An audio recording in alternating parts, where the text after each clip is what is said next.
This isn't just Friday night under the lights. It's every morning, every rep, every ounce of sweat that built this team. We don't play for stats. We don't play for hype. We play for the man beside us, for the name on our chest, for the tradition we carry every time we step on this field. Behind us, a school, a city, a family. In front of us, 100 yards of purpose. Tonight, we don't just show up. We take over. No fear, No doubt. Just fire in our hearts and purple in our blood. We are Calvary. And this is our time.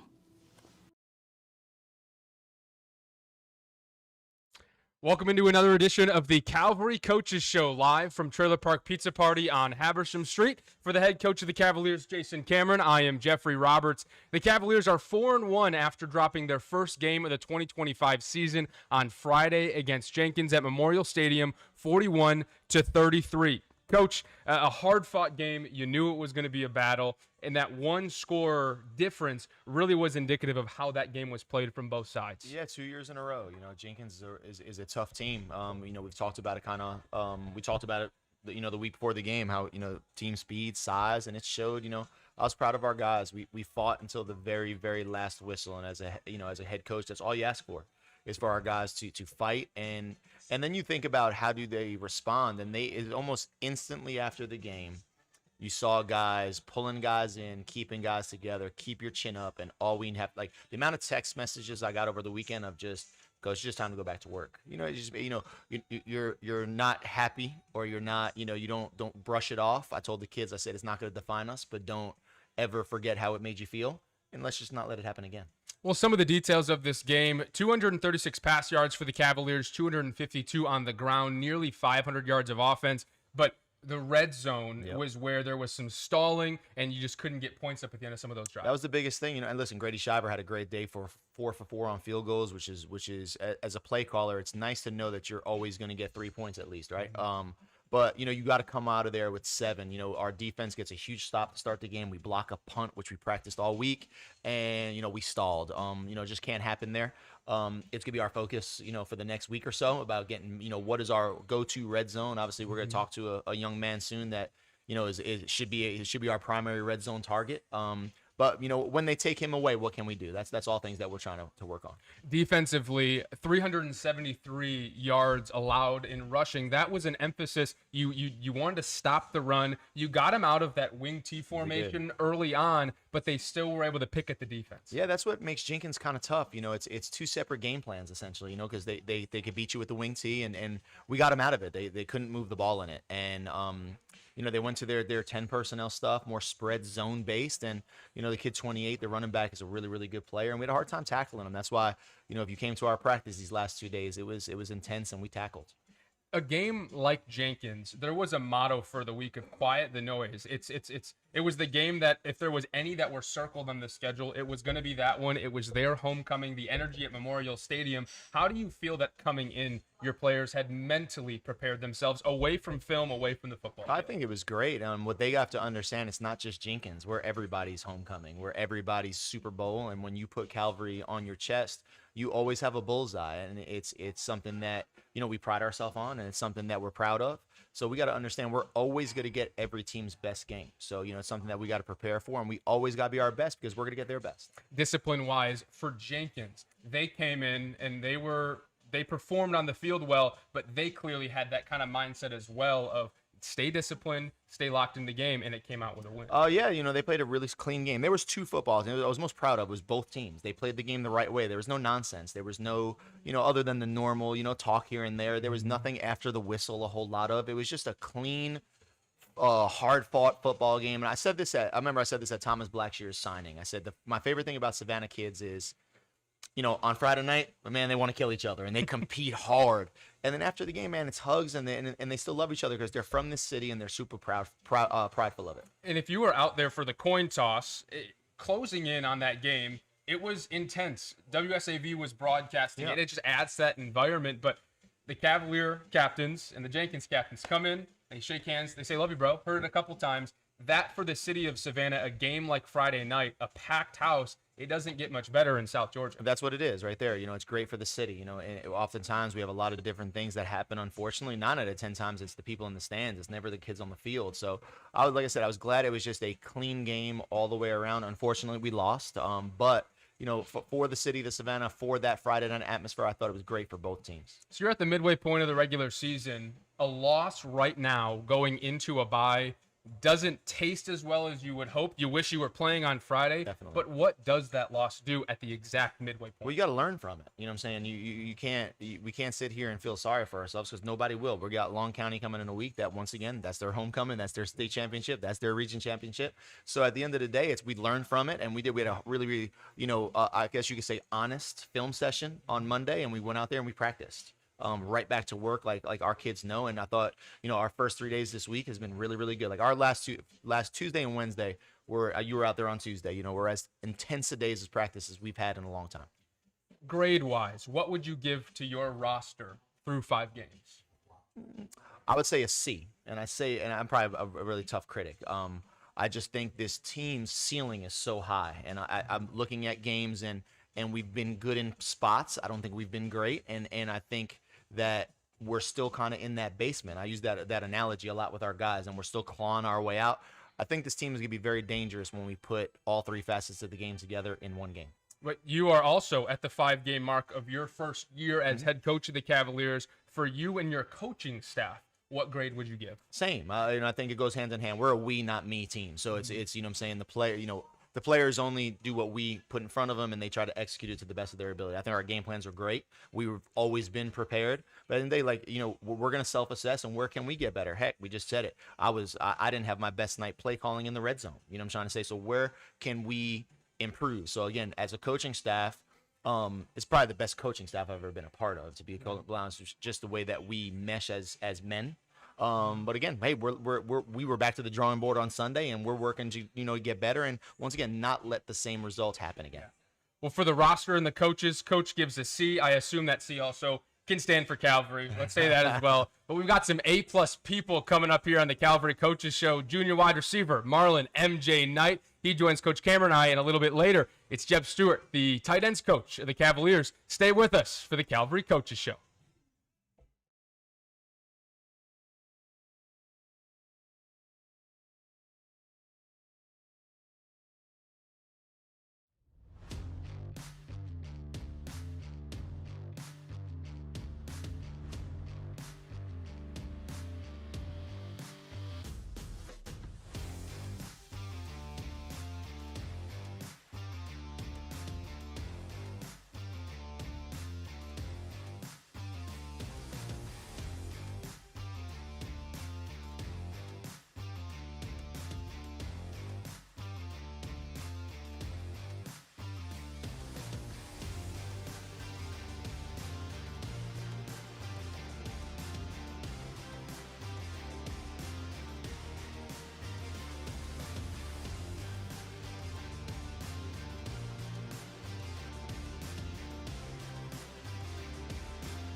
Welcome back to the Calvary Coaches Show, live from Trailer Park Pizza Party on Habersham Street. Our first guest of the afternoon, junior wide receiver MJ Knight. MJ, appreciate you being here.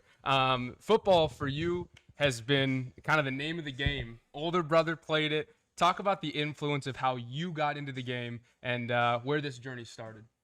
Well, as a little kid, I always used to watch my brother practice. So I was like, always watch it. I was always around it.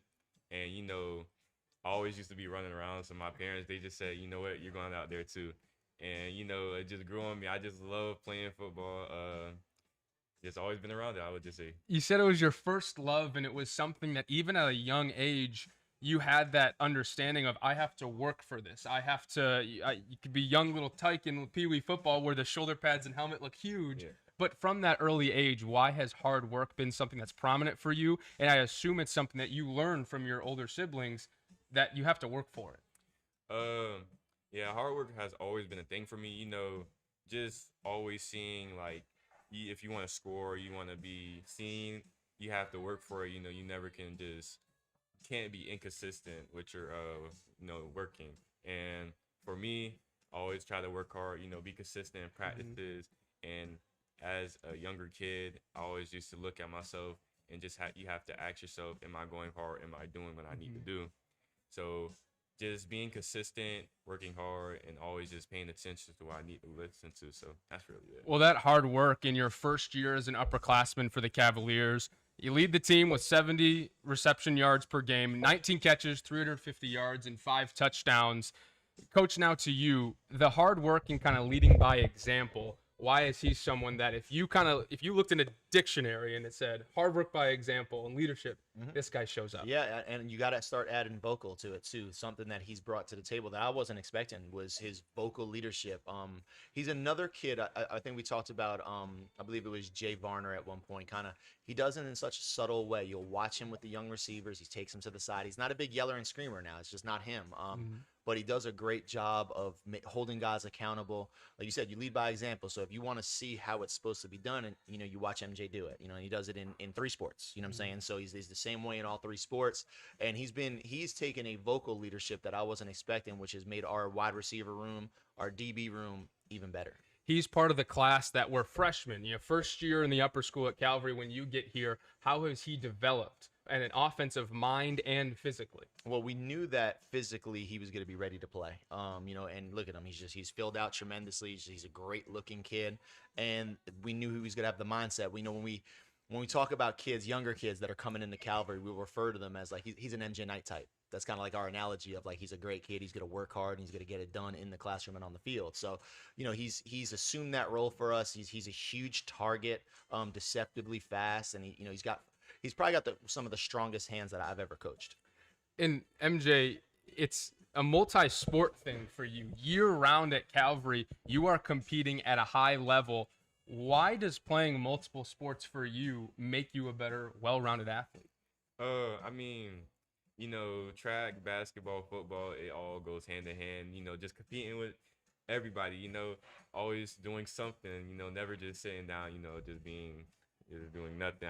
I personally, I can't just sit down. It's not me. I'm gonna be honest. I have to do something. I have to be active. So it just gives me something to do, I would say. I asked you earlier this morning, MJ, what hobbies you got? What do you like to do? And you just said, I like to play sports. I like to be active. Why is that a trait that you like, right? Like that's something that you had to take on. Why at Calvary does it give you the springboard to do that?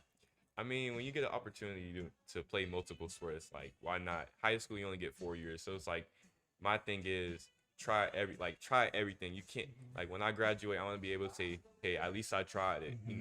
A lot of people, they never try, so they never see what they're good and, what they might not be good at. So that's a, saying I kind of go by. And it's all hopefully leading to an opportunity to play college football. Where are you at in your recruiting process? What are you looking for? And just kind of what's ahead this fall?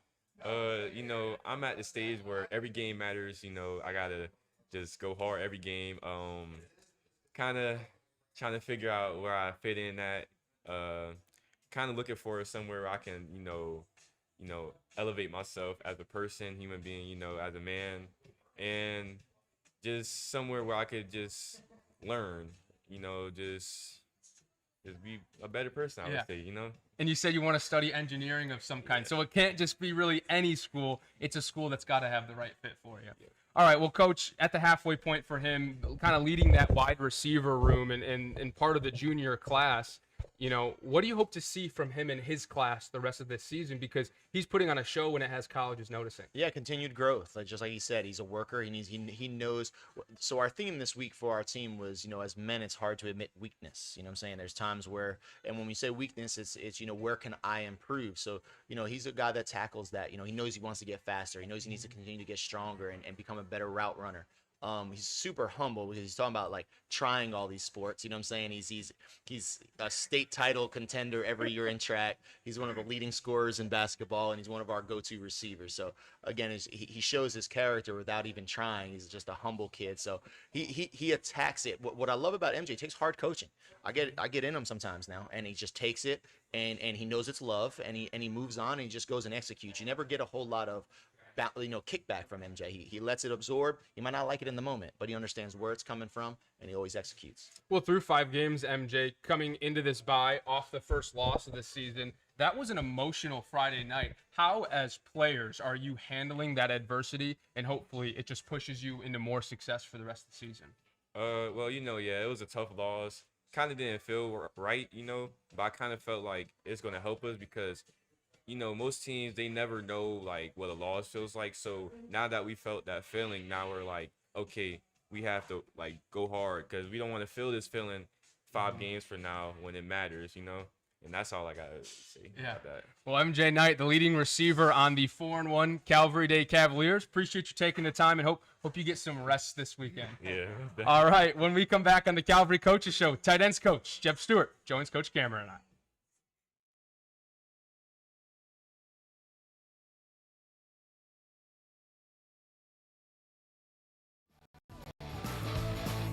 Bluffton Fence and Gutter is a proud partner of Calvary Day Athletics.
Welcome back to the Calvary Coaches Show, live from Trailer Park Pizza Party on Habersham Street. Head coach of the Cavaliers, Jason Cameron. I'm Jeffrey Roberts. We're joined by tight ends coach of the Cavaliers, Jeb Stewart, a name and face that the Savannah football community recognizes from the last decade or so.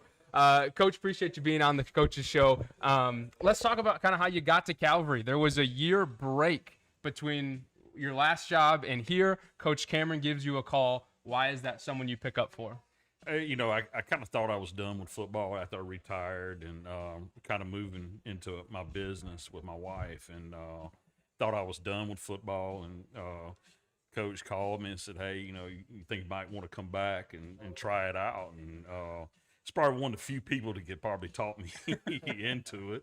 And, I enjoyed our years coaching together at Jenkins, and it's like, let's go try it for a year, see how it works out, and it's been great.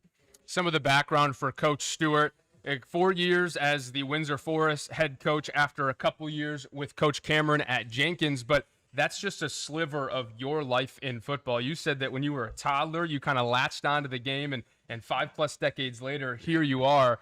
Why was football so influential early on? My dad was a football coach, head football coach here in Georgia, and it's kind of our family thing was football.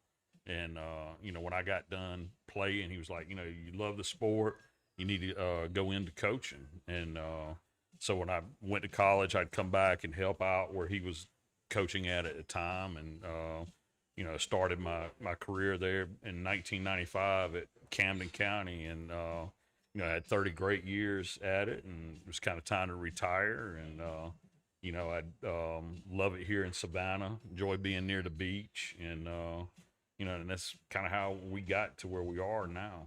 Coach Cameron, those experiences with Coach Stewart here at Jenkins, why was he someone that you wanted to give a call, knowing that he had stepped away from the game and was retired? Oh, his knowledge of the game is something that, you add him to a staff like we talked about in previous weeks of the Donald Chumleys of the world, and, working with Mark Stroud and this and that, he's in the same boat, and I've called offense my entire career except for 1 year, and that was the year when he was at Jenkins. I gave it up and gave it to him just because the trust I had in him. He's a phenomenal football coach. He's so relatable with the kids, and he gets them to run through walls for him. He was, and that, the year he calls the offense for us at Jenkins, we go to the semifinals, 40+ points a game. It was just as dynamic as we've ever been. So he's just a great person to be around. We've become, the best part is that we're friends before we're colleagues, you know what I'm saying? And it's somebody that I'll have a relationship with the rest of my life. You don't just get Coach Stewart, you get his family. His wife was controlling the end zone camera. His daughter was doing the stuff upstairs. So, it's a family affair with them. They're just amazing people. For your coaching staff as a whole, we have Coach Stewart sitting here, so kind of the foundation of him. Why is it important to have good people on the staff for you? Something, and I always say it, how much I've learned from Coach Stroud along the way. Like, you want to hire good coaches. I'm never intimidated to hire a really, really good coaches that are better coaches than I am. It makes your staff well-rounded. It makes your staff really, really strong. What I like about, he's a coordinator, he's a head coach, and he comes back and he takes a tight end role and works a lot with Coach Montague with our special team. So there's no ego there. He wants to influence young people and coach ball, and that's what just gravitates me towards him. Coach Stewart, you said stepping away for a year did kind of change your perspective on maybe how to coach the game, what's important about the game. Can you kind of explain that a little bit? Just going back, football is about blocking and tackling. You got to be good at those things, and just watching it over the last year, how important it was to be good at those fundamental things. For the game of football, life lesson wise, it's been a very important part for you. You are now full-time focusing on a real estate business. How has football been able to set you up for doing what you're doing now? Those days you don't want to get out of bed. You think back to those days in high school where you had two-a-days. You were hurt and you were sore, going out there in that 90-something degree heat and practicing for 3 hours both sessions. It really prepared you for life. There's mornings I get up, I don't want to get out of bed, but I think back to those times, like, man, I got through that, I can get through this. Yeah. Well, working with Coach Cameron in his first season as head coach here on campus, what have you seen from your perspective now, the way that you two have worked? How much has he grown since his time at Jenkins and your time at Jenkins together? I think he's truly grown. I think we all have, and that's the thing about football. You're never to the top. You've got to keep getting better every year. If not, it's going to bypass you. And I see here it's a more rounded than some of the things that we could do back when we were at Jenkins. Yeah. Well, from a player standpoint, a student athlete standpoint, how have you enjoyed getting to know a new group of kids? I'm sure there were some names that you had known from coaching across the field for years, but these kids at Calvary, how have you enjoyed getting to know them? Oh, they're great kids. I'd never been a part of like a private school setting before, and just coming here, kids are kids. I think here they're a little more well-rounded because some of the things that you can do that you can't do in the public school. Yeah. All right. Well, kind of like I asked Coach Cameron the first block and MJ just a few minutes ago, if halfway through the regular season, how would you grade what the Cavaliers have done? I know you see it from an assistant offensive mindset. That'd be nice. I'll give it a C for Calvary. Hey, that's like All right, Coach. We appreciate you taking the time to join us on the Coaches Show. Thanks. All right, when we come back, Coach Cameron and I take a look at all the Cavaliers who are currently playing college football. Stay with us.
Welcome back to the Calvary Coaches Show live from Park Pizza Party on Habersham Street. Coach, Calvary, they produce college athletes from a student athlete standpoint. We're going to take a look at all of the current Calvary Day former football players who are in college playing.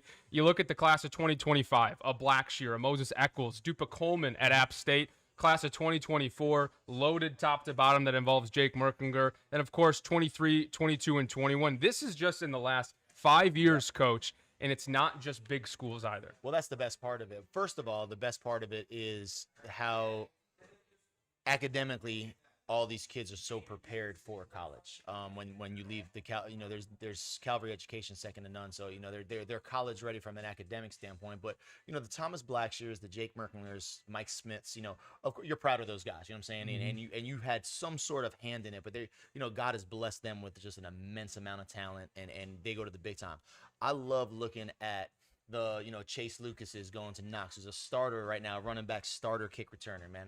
Like, I love that kid. It just got it out, got it out of the mud per se, and just really worked his butt off to go to those schools. So I think we do a great job at Calvary of marketing all of our players. Sometimes it's I want to take a picture with Kirby Smart too, but like, what are we doing for the Chase Lucases? And some schools kind of let those kids kind of fall through the cracks. We don't. Those are kids that we kind of give that extra effort to, either social media, camps, getting in contact with coaches, pushing them in the classroom because they need to be pushed. So, that is a tremendous list. I'm sure if you go back, the list is even more vast, and we might have left a kid or two out. So it just shows, when you come to Calvary, you will have the opportunity to play somewhere at the next level. The game of college football and the kind of the business side of it has changed a lot. Some of these kids, where they started, it's not the school that is on this sheet, but that can be such a positive for kids where they don't feel stuck. How have you, as a coach in the recruiting world, how have you seen it change, and why is it a positive for athletes that they get that opportunity? Well, it's twofold. You look at Ryan Merklinger, Jake's brother. He's a grad transfer. Already graduates, working on his master's degree, gets to play his 4th year, and now he's at Tennessee Chattanooga. But then it trickles down some. So you look at high school athletes, or even some guys on this list that, Trevor Strobridge at Savannah State, I believe if it's not for the transfer portal and the current state of college football, he would have went higher than that.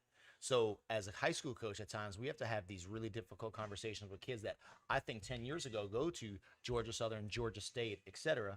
Now they kind of got to lower their standard because those guys now are getting the Georgia transfer or the LSU transfer that may be coming back home or couldn't cut it in the SEC. So college recruiting is ridiculous and it's crazy, and it's changed tremendously from my time at Jenkins to my time at Vidalia to probably coach's time at Camden County, and it's consistently evolving.